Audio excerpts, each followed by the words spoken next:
The Art of War, written by Sun Tzu, is one of the greatest and most influential pieces of literature ever released. After its debut in the 5th century, it would prove to be popular due to its 13 different strategies regarding warfare and would gain many English translations in America. You might be asking yourself, Cosmic, why are you talking about books on your channel? Especially ones that have been around for 1500 years. Well, long story short, I may have bribed a friend into buying it for me because of the fact that I would say I'd make it into a video, which I was joking about, and then to my surprise, he actually did give me the book the next day. So, yeah. For days, I struggled what to do with this book. How could I do my friend justice? But then I remembered, oh yeah, I'm the film guy. Surely there's gotta be a movie out there that adapts this great piece of literature. So I did a quick Google search, and sure enough, there was a movie titled The Art of War, with Wesley Snipes no less. So with free time on my hands, I decided to give it a watch on my train ride to New York. Yeah, this is a magical experience. It's a train. Now, with that out of the way, let's discuss The Art of War. The movie, not the book.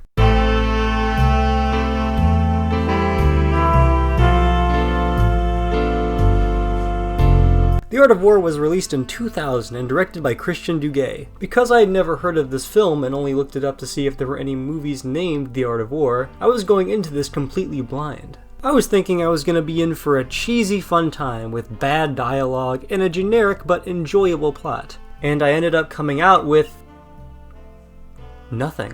I'll be honest guys, this is probably the most boring piece of media I've ever had to sit through. It's so aggressively average that it's honestly impressive. How do you get Wesley Snipes and Donald Sutherland in the same movie and still have it turn out this meh? After watching this, I was really hoping to break down the plot and make fun of it like I did with The Christmas That Almost Wasn't. Only that movie is actually enjoyable to watch. It's stupid as hell, obviously, but it definitely captures your attention. With this, I tuned out within the first 30 minutes. Almost everything after the first act is generic bullshit that you can find in almost every spy movie. I originally tried my best to break it down in a way that would be interesting, but I couldn't. Although I might as well break down the plot real quick in order to give you guys a summary of what this movie is. The film follows Neil Shaw, a UN agent tasked with uncovering a secret plot involving the Chinese diplomatic relations with the rest of the world. Later, when attending a banquet for the Chinese ambassador, the ambassador is murdered, and Neil is framed, with him now having to figure out what is going on. By itself, it sounds like a decent premise, but it's what it does, or more accurately, what it doesn't do, that ticks me off. There is nothing in the DNA of this movie that separates it from all the other better political espionage media.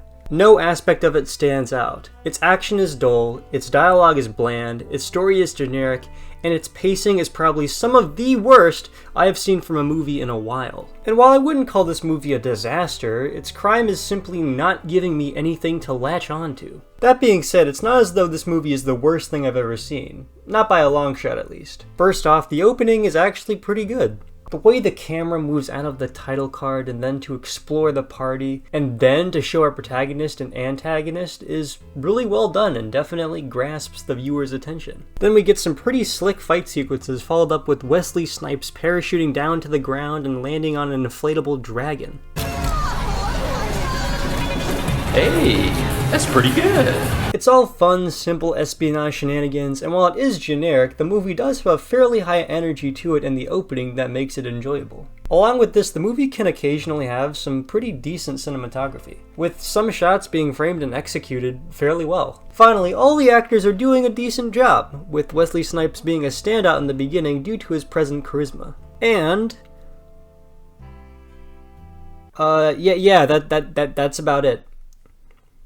Okay, we can talk about the dumb shit now. To begin, the story is so unremarkable. It carries over several spy elements, but never really has any unique qualities to it. The main character is an agent who's put in a bad situation, then has to go underground to uncover a secret political plot. Only there are no well-developed political themes, no stunning action set pieces, no carefully conducted character work. Everything in this film makes it seem like it was written by an AI trying to make a screenplay using a bunch of tropes and cliches. It's all very predictable. I had hope at the start because of its somewhat goofy nature in the opening along with Wesley Snipes' charm, but as the plot progresses, the film starts starts to take itself more seriously, and as a result, the generic parts of this movie become even more visible and less easy to accept because the goofiness and Wesley Snipes' charisma are essentially erased.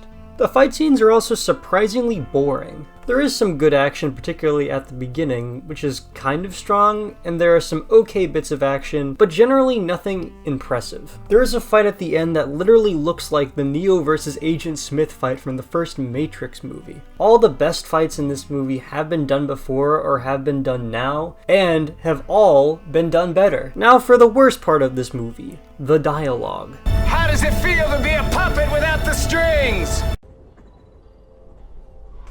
Are you fucking dumb? The dialogue is the most stereotypical espionage thriller type shit I've ever heard. But what's worse is that the film, especially after the opening act, becomes a bit, shall we say, racist. Like, pretty racist, not gonna lie. And I get that there are characters in this movie that are supposed to act this way, but that's really their entire character. They don't have any personality outside of being racist assholes. Like, Jeff Bridges' character in Hell or High Water is a racist asshole, but he has many layers that make him more complex and interesting. Whereas the characters who do that in this movie are about as complex as a goddamn Lay's potato chip sitting outside on the sun to bake for 60 hours. It seems very strange to have a film with a title that borrows from a work from a famous Chinese philosopher, only to then incorporate numerous Chinese insults. Maybe we should just hand you over to the Chinese. Let them kung fu your ass. The point is, Greg, that we have dead Chinese refugees and we have a dead Chinese ambassador, and I don't need a fortune cookie. Oh, he did a nice job. Those people make good doctors. Yo, Christian, what did China ever do to you, man? Finally, the pacing in this film is absolute doo-doo ass. In the beginning, it isn't that apparent, but after the first act, it gets progressively worse and worse. The movie just keeps on either making scenes too long or adding in pointless nonsense that detracts from the plot and makes it far harder to get through. Everything after that is just the same old spy film without any new ideas. The only notable part is the end fight scene, which, as I said earlier, is literally a discount Matrix fight. Overall, with the exception of the opening and I guess the ending, everything else is either predictable or boring, and none of it leaves a lasting impression. Because ultimately, the problem with this movie is that none of it is notable. I could watch so many better action movies before and after this one's time, and I am betting they would have been far more memorable experiences than this snooze fest of a film. In the words of a wise man, some motherfuckers are always trying to ice skate uphill. And unfortunately, this movie didn't have the drive necessary to make it up that hill of memorability.